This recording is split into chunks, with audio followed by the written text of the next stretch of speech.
ദൈവ തിരുനാമത്തിന് നന്ദിയോടെ സ്തോത്രം ചെയ്യുകയും സ്തുതിക്കുകയും ചെയ്യുന്നു. കർത്താവിൽ ബഹുമാന്യരും സ്നേഹമുള്ളവരുമായ വചന ശ്രോതാക്കളായ സഹോദരി സഹോദരന്മാരെ, കർത്തൃദാസന്മാരെ, നിങ്ങൾക്കെല്ലാവർക്കും യേശു ക്രിസ്തുവിൻ്റെ ധന്യമുള്ള നാമത്തിൽ സ്നേഹാഭിവാദനങ്ങൾ അറിയിക്കുന്നു. ഒരിക്കൽ കൂടി ദൈവത്തിൻ്റെ വചന കേൾവിക്ക് വേണ്ടി നമ്മൾ ഒരുങ്ങുകയാണ്. ലോകത്തിൻ്റെ നാനാഭാഗത്ത് വിവിധ ടൈം സോണുകളിൽ വിവിധ ഉത്തരവാദിത്വത്തിൽ ദൈവത്തിനു വേണ്ടി ജീവിക്കുകയും ജീവസന്ധാരണത്തിന് വേണ്ടി ദൈവം അയച്ചെടുത്ത് പാർക്കുകയും ചെയ്യുന്ന എല്ലാ പ്രിയപ്പെട്ടവരെയും യേശുക്രിസ്തുവിൻ്റെ ധന്യമുള്ള നാമത്തിൽ വിനീത വന്ദനങ്ങൾ അറിയിച്ചുകൊണ്ട് നമ്മെ ഒരു മാറിയിൽ കോർത്ത മുത്തുപോലെ ഒന്നാക്കി നിർത്തുകയും ഓരോ ദിവസവും ദൈവത്തിൻ്റെ വചനം കേൾപ്പാൻ ഏക മനസ്സോടെ, ഏക ഹൃദയത്തോടെ, ആർത്തിയോടെ, ആവേശത്തോടെ നമ്മെ ദൈവവചനത്തിൽ ആകൃഷ്ടരാക്കി മാറ്റുവാൻ നമുക്ക് വേണ്ടി നിൽക്കുന്ന ദൈവത്തിന്, നമ്മുടെ കർത്താവിന്, പരിശുദ്ധാത്മാവിന് സകല മഹത്വവും പുകഴ്ചയും നന്ദിയും കരയേറ്റിക്കൊണ്ട് ദൈവവചന ധ്യാനത്തിന് വേണ്ടി ഒരുങ്ങുകയാണ്. ഇന്നത്തെ ചിന്തയ്ക്ക് ആധാരമായി തിരുവെഴുത്തിലേക്ക് നിങ്ങളുടെ ശ്രദ്ധയെ ഞാൻ സാദരം ക്ഷണിക്കുന്നു. അപ്പോസ്തല പ്രവൃത്തി 11-ാം അധ്യായം 25-ാമത്തെ വാക്യം ഞാൻ നിങ്ങളെ വായിച്ചു കേൾപ്പിക്കാം. അപ്പോസ്തല പ്രവൃത്തി 11-ാം അധ്യായം 25-ാമത്തെ വാക്യം. അവൻ ശൗലിനെ തിരയുവാൻ തർസോസിലേക്ക് പോയി. അവനെ കണ്ടെത്തിയാറെ അന്ത്യോക്യയിലേക്ക് കൂട്ടിക്കൊണ്ടുവന്നു. അന്ത്യോക്യയിലേക്ക് കൂട്ടിക്കൊണ്ടുവന്നു. ധന്യനായ പൗലോസ്ലീഹയുടെ ജീവചരിത്രം തുടക്കം മുതൽ അവസാനം വരെ പഠിക്കുമ്പോൾ ഒരു സുവിശേഷകന്, ഒരു ദൈവ പൈതലിന്, ഒരു ദൈവവിശ്വാസിക്ക്, സ്വർഗത്തെ നോക്കി പാർക്കുന്ന ഒരു ഭക്തന് ജീവിതം വിജയിപ്പിക്കാൻ വേണ്ടി ഈ ലോകത്തിലെ കഠിന പോരുകളുടെ നടുവിൽ ആത്മാവിൽ പോരാടി നിൽക്കുന്ന ഒരു ആത്മീക പോരാളിക്ക് പൗലോസിൻ്റെ ജീവിതം ഒരു പ്രചോദനമാണ്, ഒരു പാഠപുസ്തകമാണ്. ധന്യനായ പൗലോസിനെക്കുറിച്ച് വേദപുസ്തകത്തിനകത്ത് പരാമർശിക്കപ്പെട്ടിരിക്കുന്ന ഭാഗങ്ങൾ നമ്മെ സംബന്ധിച്ച് ഗ്രഹിക്കുകയും വായിക്കുകയും പഠിക്കുകയും മനസ്സിലാക്കുകയും ചെയ്യുന്നത് ഒരു നിരാശയ്ക്കല്ല, ഒരു പ്രത്യാശയ്ക്ക് കാരണമാകും. അങ്ങനെയാണ് ചിലരുടെ ജീവിതം. ചില കുടുംബത്തിലേക്ക് നോക്കിയാൽ, ചില വ്യക്തികളെ പഠിച്ചാൽ നമുക്കും ജീവിക്കേണ്ട ചിലപ്പോൾ തോന്നിപ്പോകും. ചിലരെ നമ്മൾ നന്നായി അറിഞ്ഞാൽ നമുക്ക് പ്രചോദനം, ഉത്സാഹം, ആവേശം ഇതൊക്കെ തരാനിടയാകും. ഞാൻ നിങ്ങളെ ആമുഖത്തിൽ നിന്നുകൊണ്ട് ഉത്സാഹിപ്പിക്കുകയാണ്. നമ്മുടെ മക്കൾക്കും നമ്മുടെ പ്രിയപ്പെട്ടവർക്കെല്ലാം നമ്മെ കാണുമ്പോൾ ജീവിക്കാൻ പ്രേരണ തോന്നണം. നമ്മുടെ യേശുക്രിസ്തു അങ്ങനെ ആയിരുന്നു. നിങ്ങൾ ഓർക്കുന്നില്ലേ? കർത്താവ് ഒരു ദിവസം ഒരു സ്ഥലത്ത് പ്രാർത്ഥിച്ചുകൊണ്ടിരിക്കുകയാണ്. പ്രാർത്ഥന തീർന്നപ്പോൾ ശിഷ്യന്മാരാ കൂടെയുള്ളവർ പറഞ്ഞില്ല, ഇങ്ങനെ എപ്പോഴും പ്രാർത്ഥനയാണ്. ഇതൊന്ന് നിർത്തിയായിരുന്നെങ്കിൽ. നമ്മുടെ വീട്ടിലൊക്കെ പിള്ളേരങ്ങനെ പറയുന്നത്, എപ്പോൾ നോക്കിയാൽ ഈ പ്രാർത്ഥന, എപ്പോൾ നോക്കിയാൽ ഇത് നിർത്തിയായിരുന്നെങ്കിൽ എന്നാണ് പലരും പറയുന്നത്. മടുത്തു പലരും, പല കാരണങ്ങൾ കണ്ടേക്കാം. യേശുക്രിസ്തുവിൻ്റെ പ്രാർത്ഥന കഴിഞ്ഞപ്പോൾ ശിഷ്യന്മാരടുത്ത് വന്നിട്ട് പറഞ്ഞു, ഞങ്ങളെ കൂടി പ്രാർത്ഥിക്കാൻ പഠിപ്പിക്കുക. ലൂക്കോസ് 11:1 ഈ വാക്യം സുപരിചിത വാക്യമാണ്. മറ്റുള്ളവർക്ക് പ്രചോദനം കൊടുക്കുന്ന, നമ്മൾ ജീവിക്കുന്ന കാണുമ്പോൾ മറ്റുള്ളവർക്കും തോന്നണം ജീവിക്കണമെന്ന്. നമ്മൾ പ്രാർത്ഥിക്കുന്ന കാണുമ്പോൾ മറ്റുള്ളവർക്കും തോന്നണം പ്രാർത്ഥിക്കണമെന്ന്. നമ്മൾ ശുശ്രൂഷിക്കുന്നത് കാണുമ്പോൾ, നമ്മൾ അഭിമാനത്തോടെ നിലകൊള്ളുന്നത് കാണുമ്പോൾ തോന്നണം മറ്റുള്ളവർക്കും. വേദപുസ്തകത്തിലൊക്കെ പല ഭാഗത്തത് കാണാൻ കഴിയുന്നുണ്ട്. ശമരിയിൽ വെച്ചാന്ന് തോന്നുന്നു പത്രോസ് കൈവച്ചാറെ പരിശുദ്ധാത്മാവ് ആളുകളിലേക്ക് പകരുന്ന കണ്ടപ്പോൾ ആ നാട്ടിലെ ഒരു ആഭിചാരകനായിരുന്നവൻ അല്പം മാനസാന്തരമൊക്കെ പെട്ട് വന്നയാളാ. അദ്ദേഹം ഒരു കെട്ട് കാശും കൊണ്ട് വന്നിട്ട് പറയുകയാണ്, തെറ്റാണ് ആ മാർഗം, എങ്കിൽ പോലും തോന്നിപ്പിച്ചല്ലോ സാറേ. അങ്ങനെ ഒരു ശുശ്രൂഷ നടക്കുമ്പോൾ ആൾ കളിക്കാനാണോ കാശുണ്ടാക്കാനാണോ അതൊക്കെ വിട്. എന്നാലും പത്രോസ് എന്ന പഴയ മുക്കുവൻ സാധാരണക്കാരൻ ജനക്കൂട്ടത്തിൻ്റെ ഇടയിൽ ഇറങ്ങി നിന്ന് കൈ ഉയർത്തി പ്രാർത്ഥിക്കുമ്പോൾ ആളുകൾ പരിശുദ്ധാത്മാവിൽ നിറയുന്നത് കണ്ടപ്പോൾ ഈ മനുഷ്യന് തോന്നിയല്ലോ, എനിക്കോടെ ഇച്ചിരി കൃപ കിട്ടിയാൽ കൊള്ളാമെന്ന്.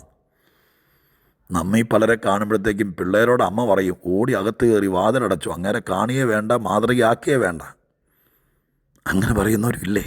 ഞാൻ കളിയാക്കിയതാണെന്ന് വിചാരിക്കരുത്. നമുക്കൊരു പ്രചോദനം തരികയായി രാവിലെ നമ്മെ കാണുമ്പോൾ. ആരെങ്കിലുമൊക്കെ ജീവിതത്തിൽ, ഞാൻ എപ്പോഴും പറയുന്ന പോലെ, ചുരുണ്ടുപോയെങ്കിൽ നിങ്ങൾ ഒന്നോടെ പ്രാർത്ഥിക്കുക. ഇതൊക്കെ കുത്തി വേദനിപ്പിക്കാൻ പറയുന്നതെന്ന് കരുതരുത് കേട്ടോ. പ്രാർത്ഥിക്കാൻ പറയുന്നതാണ്. ഒന്നോടെ പ്രാർത്ഥിക്കുക, ഒന്നോടെ പ്രാർത്ഥിക്കുക. നമ്മുടെ വീട്ടുകാരും നമ്മുടെ പ്രിയപ്പെട്ടവരും നമ്മെ കണ്ട് ആഗ്രഹിക്കട്ടെ, നമ്മെപ്പോലെ ആരാധിക്കാൻ, നമ്മെപ്പോലെ ജീവിക്കാൻ, നമ്മെപ്പോലെ.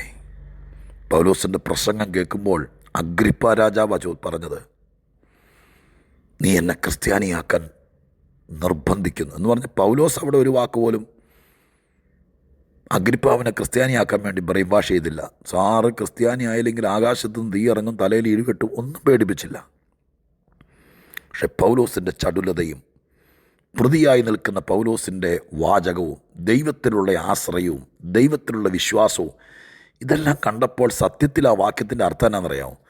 അഗ്രിപ്പാവ് കണ്ണഞ്ചിപ്പിക്കുന്ന വസ്ത്രം ധരിച്ച് ദാടി മോടികളോടുകൂടെ സിംഹാസനത്തിലിരുന്നു കൊണ്ട് വിധിക്കാൻ വന്നതാ. പക്ഷെ ആ മനുഷ്യൻ്റെ ഉള്ളാടിപ്പോയി. ആ മനുഷ്യൻ പറഞ്ഞത് പൗലോസ് നിർബന്ധിച്ച് പിടിച്ചിറക്കി പേടിപ്പിച്ചെന്നുള്ളതല്ല ഈ പറയുന്നത്. അദ്ദേഹം മോഹിച്ചു പോയി ക്രിസ്ത്യാനിയാകാൻ. അയാളങ്ങ് പച്ചയ്ക്ക് പറഞ്ഞു, അത്രയേ ഉള്ളൂ ആ കാര്യം. അപ്പം നമ്മെ കാണുമ്പോൾ, നമ്മുടെ ധൈര്യം കാണുമ്പോൾ, നമ്മുടെ വിശ്വാസം കാണുമ്പോൾ, നമുക്ക് ദൈവത്തിങ്കലുള്ള ഭക്തി കാണുമ്പോൾ മറ്റുള്ളവർക്ക് തോന്നണം പൗലോസ് അങ്ങനത്തെ ഒരാളായിരുന്നു. ഈ പൗലോസിനെ കുറിച്ച് എഴുതിയിരിക്കുന്നൊരു വാക്ക് ഇവിടെ എഴുതിയിരിക്കുന്നത്, പൗലോസിനെ തപ്പി ബർന്നബാസ് എങ്ങോട്ട് പോയി? തർസോസിലേക്ക് പോയി. തർസോസ് പൗലോസിൻ്റെ ജന്മനാടാണ്. പൗലോസ് മാനസാന്തരപ്പെട്ടു. ദമസ്കോസിൽ വെച്ചാണ് മാനസാന്തരം നടക്കുന്നത്. അതിനോടനുബന്ധിച്ച് പല കാര്യങ്ങൾ നടന്നു. പക്ഷെ അവിടെ തപ്പിക്കുത്തി നിൽക്കാതെ ചില ദിവസങ്ങൾ നിന്നതിന് ശേഷം കർത്താവിനെ കണ്ട മനുഷ്യൻ, അപ്പോസ്തോലിക വിളിയുള്ള മനുഷ്യൻ, ജാതികളുടെയും രാജാക്കന്മാരുടെയും യഹൂദന്മാരുടെ മുമ്പിൽ ക്രിസ്തുവിൻ്റെ നാമം വഹിപ്പാൻ ദൈവം തിരഞ്ഞെടുത്ത പാത്രമായ മനുഷ്യൻ എന്തുകൊണ്ടോ തൻ്റെ ജന്മനാട്ടിലേക്ക് തർസോസിലേക്ക് പോയി കുറേ നാളവിടെ തങ്ങി. ആരോ എഴുതിയിരിക്കുന്നതാണോ പ്രസംഗിച്ചിരിക്കുന്ന എൻ്റെ ഓർമ്മയിൽ കിടക്കുന്നു, കുറേ വർഷങ്ങൾ അദ്ദേഹം തർസോസിൽ നിന്നു പൗലോസ്. അങ്ങനെ പറയുന്നു. 1-2 ദിവസം വീട്ടുകാരെ കാണാൻ വേണ്ടി പോയതല്ല. വീട്ടുകാരായിട്ടൊന്നും അടുത്ത് ബന്ധമുള്ളത് നമുക്ക് കാണാൻ കഴിയുന്നില്ല. എങ്കിലും ദമസ്കോസിൽ നിന്ന് ഈ കൃപയും ഈ ശക്തിയും ഈ നിയോഗമൊക്കെ പ്രാപിച്ചതിന് ശേഷം എന്തുകൊണ്ടോ അജ്ഞാതമാണത് തർസോസിൽ തൻ്റെ ജന്മനാട്ടിൽ പോയി തമ്പടിച്ചു. അങ്ങനെ നിൽക്കുന്ന സമയത്ത് ദൈവമാണ് പറഞ്ഞയച്ചെന്ന് ഞാൻ വിശ്വസിക്കുന്നു. ബർന്നബാസിനെ തർസോസിലേക്ക് പറഞ്ഞയച്ചിട്ട് ശൗലിനെ അന്വേഷിച്ച് കണ്ടെത്തി, തപ്പിയെടുത്തെന്ന് പറയില്ലേ, അതുപോലെ അങ്ങനെ തന്നെ അവിടെ എഴുതിയിരിക്കുന്നത്. ശൗലിനെ തിരയുവാൻ പോയി എന്ന് എഴുതിയിരിക്കുക. എവിടാണ് അവനെ തപ്പിപ്പിടിക്കാൻ വേണ്ടി പോയി? ദൈവമാണ് പറഞ്ഞു വിട്ടത്. അങ്ങനെ കണ്ടെത്തിയാറേ നാളെ അങ്ങ് വരണമെന്ന് പറയുകയല്ല, അവനെ കൂട്ടിക്കൊണ്ടിങ്ങ് പോന്നു. കൂട്ടിക്കൊണ്ടുപോകുന്നു. എനിക്ക് വാക്ക് ഭയങ്കരമായിട്ട് ഇഷ്ടപ്പെട്ടു. കൂട്ടിക്കൊണ്ടുപോകുന്നു, നിർബന്ധിച്ച് പിടിച്ച പിടിയാലെ കൂട്ടിക്കൊണ്ടുപോകുന്നു. പണ്ടത്തെ കാലത്തൊക്കെ അംഗസംഖ്യ കൂടുതലുള്ള വീട്ടിൽ ഇങ്ങനെയൊക്കെ ഉണ്ടായിരുന്നു. ചിലപ്പോൾ അമ്മാവൻ അമ്മാച്ചനൊക്കെ പെങ്ങടെ മോനെ അവിടെ അവൻ പഠിക്കുന്നില്ല, എന്തെങ്കിലും പ്രതിസന്ധിയൊക്കെ ആകുമ്പോൾ, ചില ചീത്തപ്പേരെ പ്രശ്നമൊക്കെ ആകുമ്പോൾ ഈ അമ്മാച്ചൻ ഇവിടെ ഉണ്ടാവും 4-5 മക്കൾ, എന്നാലും കപ്പയും കാന്താരിമുളകൊക്കെ കഴിക്കാനുള്ളെങ്കിലും ആ അനന്തരവനെ കൂട്ടിക്കൊണ്ടുപോരും. അവനിവിടെ നിർത്തി പഠിക്കും. എത്രയോ പേരിത് പറയുമ്പോൾ അങ്ങനെ അമ്മയുടെ വീട്ടിലേക്ക്, കൊച്ചപ്പൻ്റെ വീട്ടിലേക്ക്, അമ്മാച്ചൻ്റെ വീട്ടിലേക്കൊക്കെ കൂട്ടിക്കൊണ്ടു പോയിട്ട് അവർ പഠിപ്പിച്ച് അവിടെ നിന്ന് പഠിച്ച് ഒന്നോർത്ത് നോക്കണേ, 100-ൽ 6 പേരെങ്കിലും ഞാൻ ഈ പറയുന്നതിൽ വകുപ്പിൽ കാണും. തകർന്ന കുടുംബത്തിൽ അപ്പൻ മദ്യപാനിയായിരുന്നപ്പോൾ, പട്ടിണിയായിരുന്നപ്പോൾ, 8 മക്കളെ പഠിപ്പിക്കാൻ ആ കുടുംബത്തിന് നിവൃത്തിയില്ലാതിരുന്നപ്പോൾ, ഒരോലപ്പര ആനവായം പെരക്കകത്ത് നിരത്തിപ്പായിട്ടിട്ട് എല്ലാവർക്കും കൂടി ഒന്നിച്ച് കിടക്കാൻ സ്ഥലമില്ലാതെ വന്നപ്പോൾ, 8-10 വയറുകൾ നിറയ്ക്കാൻ ആ കൊച്ചടുപ്പിൽ പുകയുന്ന തീക്കും അവിടെ വേവുന്ന ആഹാരത്തിന് നിർവാഹമില്ലാതെ പോയപ്പോൾ ആരോ കൂട്ടിക്കൊണ്ടുപോയി വളർത്തിയ എത്രയോ പേര് കാണും. അതുപോലത്തെ ഒരാളെ. പട്ടിണിയല്ല ഇവിടുത്തെ വിഷയം. പട്ടിണിയാണോ ലോകത്തിൻ്റെ ഏറ്റവും വലിയ വിഷയം? പൗലോസ് എന്തുകൊണ്ടോ തർസോസിൽ ഒറ്റപ്പെട്ടു പോയി, അവിടെ തങ്ങിപ്പോയി.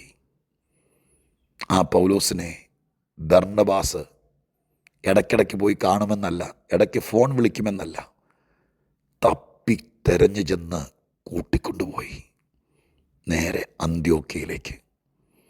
ഞാനിന്ന് ഒത്തിരി ചിന്തിക്കാറുണ്ട് ദൈവമക്കളെ, ആ കൂട്ടിക്കൊണ്ടുപോക്കലാണ് ക്രൈസ്തവ സഭയുടെ നഭോമണ്ഡലത്തിലെ നാഴികക്കല്ലായി മാറാൻ ഒരു വലിയ വിരലടയാളം പോലെ കാലത്തിനും ചരിത്രത്തിനും ഒരു ക്രൈസ്തവനും ഒരു ക്രൈസ്തവ സമൂഹത്തിനും മറക്കാൻ കഴിയാത്ത ജീവിതത്തിൻ്റെ ഉടമയായി മാറാൻ 3-ാം സ്വർഗത്തോളം എടുക്കപ്പെട്ടവനും അന്നത്തെ കാലത്തെ ലോകത്തിലെ പല ഭാഗത്ത് യാത്ര ചെയ്തവനും യൂറോപ്പിലും ഏഷ്യ മൈനറിൻ്റെ പല ഭാഗത്തും ദൈവത്തിൻ്റെ സഭകൾ സ്ഥാപിച്ചവനും സ്വർഗീയ വെളിപ്പാടുകൾ ഏറ്റെടുത്ത് 14 പരം ലേഖനങ്ങൾ വിശുദ്ധ ബൈബിളിനകത്ത് ആലേഖനം ചെയ്യാൻ ദൈവം ഉപയോഗിച്ചവനും എന്തു പറയണം. സ്വർഗീയമായിരിക്കുന്ന സകലതും പ്രാപിച്ചെടുത്ത് ദൈവത്തിനിഷ്ടനായി ഈ ഭൂമിയിൽ ദൈവസഭയുടെ മൂല്യം നിശ്ചയിച്ച് നിർണയിച്ച ദൈവത്തിൽ നിന്ന് ആ ദർശനം ഏറ്റുവാങ്ങാൻ ദൈവം നിയോഗിച്ച ഭക്ത ശിരോമണിയായിരിക്കുന്ന ആ മനുഷ്യൻ്റെ ജീവിതത്തിൻ്റെ വഴിത്തിരിവ് ഒരാൾ കൂട്ടിക്കൊണ്ടുപോയതാണ്. എന്നെ കേൾക്കുന്ന പ്രിയപ്പെട്ടവരെ, ഞാൻ പറയുന്നത് പട്ടിണി കൊണ്ട് ആരെങ്കിലും നിങ്ങളുടെ മക്കളെയോ കൂട്ടിക്കൊണ്ടു പോകുന്നതല്ല. ഒരു പ്രാർത്ഥനാ യോഗത്തിന്, ഒരു കൺവെൻഷന്, കേരളത്തിലൊക്കെ കൺവെൻഷൻ സമയം കഴിഞ്ഞില്ല, ഇപ്പോഴും കൺവെൻഷൻ. ഞാൻ മിക്കവാറും എല്ലാ ദിവസവും പോയിക്കൊണ്ടിരിക്കുക ഓരോ സ്ഥലത്ത്. ആരെങ്കിലും ഒരാളെ കൂട്ടിക്കൊണ്ടുവരാൻ എൻ്റെ പ്രിയപ്പെട്ടവർക്ക് പറ്റുമോ? നിങ്ങൾ തകർന്ന് മുടിഞ്ഞിരിക്കുന്ന ഒരാളാണെങ്കിൽ നിങ്ങളെ കൂട്ടിക്കൊണ്ടുപോകാൻ ദൈവം ആരെങ്കിലും അയക്കുമ്പോൾ പാരമ്പര്യം പറഞ്ഞും മസിൽ പിടിച്ചും പഴയ കഥ പറഞ്ഞും ആരാണ്ടേയും പേടിച്ചും പനമിൻ്റെ ചോട്ടിലേക്ക് ഒതുങ്ങാതെ സ്വർഗം അയച്ചവരെ തിരിച്ചറിഞ്ഞിട്ട് കൂട്ടിക്കൊണ്ടുപോകാൻ വരുന്നവരുടെ കൂടെ പോയാൽ ചിലപ്പോൾ ജീവിതരേഖ അതോടെ തെളിയും. പൗലോസ് അന്ത്യോക്യ ചെന്നു. അന്ത്യോക്യയിലെ വേദപുസ്തകത്തിലെ പ്രമാദമായിരിക്കുന്ന ഉപവാസം നടക്കുന്നത് അന്ത്യോക്യയിലാണ്. ആ ഉപവാസ പ്രാർത്ഥനയിൽ ഒരു സഹകാരിയായി, ഒരു പ്രാർത്ഥനക്കാരനായി അവിടെ നിന്ന് പരിശുദ്ധാത്മാവ് പൊക്കിയെടുത്തു. അപ്പോസ്തോലിക ജൈത്രയാത്രയുടെ തിരികൊളുത്തി സ്വർഗം മാനിച്ചു. ഒരു കൂട്ടിക്കൊണ്ടുപോക്കൽ. എൻ്റെ പ്രിയപ്പെട്ടവരെ, ഒറ്റപ്പെട്ട് കിടക്കുന്നവരെ, എവിടെയോ ഒതുങ്ങിപ്പോയവരെ, ഞാനീ പറഞ്ഞു തരുന്നതൊക്കെ നിങ്ങൾ പ്രാർത്ഥിക്കണോട്ടോ. വെറുതെ കേട്ടു പോകരുത്. ദൈവത്തോട് ആത്മാർത്ഥമായി പ്രാർത്ഥിക്കുക. ആരുമില്ല എനിക്ക്, എൻ്റെ കുഞ്ഞിനാരുമില്ല. ദൈവത്തോട് പ്രാർത്ഥിക്കുക. ദൈവമായിട്ട് ചിലർ നിങ്ങളുടെ മോനെ, നിങ്ങളുടെ കൊച്ചുമോനെ, നിങ്ങളെ കൂട്ടിക്കൊണ്ടുപോകാൻ ആത്മീയതയിലേക്ക്, ദൈവകൃപയിലേക്ക്, കർത്താവിൻ്റെ സാന്നിധ്യത്തിലേക്ക്, വിശുദ്ധ സഭയിലേക്ക്, ദൈവിക ശുശ്രൂഷയിലേക്ക്, ആത്മാവിൻ്റെ പരിവർത്തനവും പരിശുദ്ധാത്മാവിൻ്റെ പ്രവർത്തനവും നടക്കുന്ന സ്ഥലത്തേക്ക് ആരെങ്കിലും ഒന്ന് കൂട്ടിക്കൊണ്ടുപോയാൽ ഇന്നത്തെ ശാപം തീർന്ന് ജീവിതം മാറും. ഞാൻ വഴി പറഞ്ഞു തരാം. പ്രാർത്ഥിക്കാമെങ്കിൽ പ്രാർത്ഥിച്ചു. രക്ഷപ്പെടുത്താൻ ദൈവം ഇന്നും ജീവിക്കുന്നു. ഞാൻ നിർത്തുക. ഇനി പ്രാർത്ഥിക്കാം. പരിശുദ്ധ ദൈവമേ, ഞങ്ങളുടെ സ്വർഗീയ പിതാവേ, വേദപുസ്തക ചരിത്രത്തിലെ ശക്തനായ നായകൻ പൗലോസിനെ ബർന്നബാസ് എന്ന ഒരു മനുഷ്യൻ കൂട്ടിക്കൊണ്ടുപോയി. ഞങ്ങളെ ഇത് വല്ലാതെ ആശ്ചര്യപ്പെടുത്തുന്നു, ചിന്തിക്കുന്നു. ആ കൂട്ടിക്കൊണ്ടുപോക്കലാണ് ജീവിതം മാറിയത്, ശുശ്രൂഷകനായത്, ഉയർത്തിയത്, അപ്പോസ്തോലനായത്. കർത്താവേ, എവിടെയോ നാളുകളായി ഒരു ജോലിയില്ല, ഒരു ശുശ്രൂഷയില്ല, ആരൊക്കെ ഒതുക്കിക്കൂട്ടി എവിടെയോ കടലാസ് പരുവത്തിന് ചുരുട്ടി വെച്ചിരിക്കുന്നവരെ ആരെങ്കിലും വിട്ടൊന്ന് കൂട്ടിക്കൊണ്ടു പോകാൻ ദൈവത്തിന് പ്രസാദം തോന്നണേ അപ്പാ.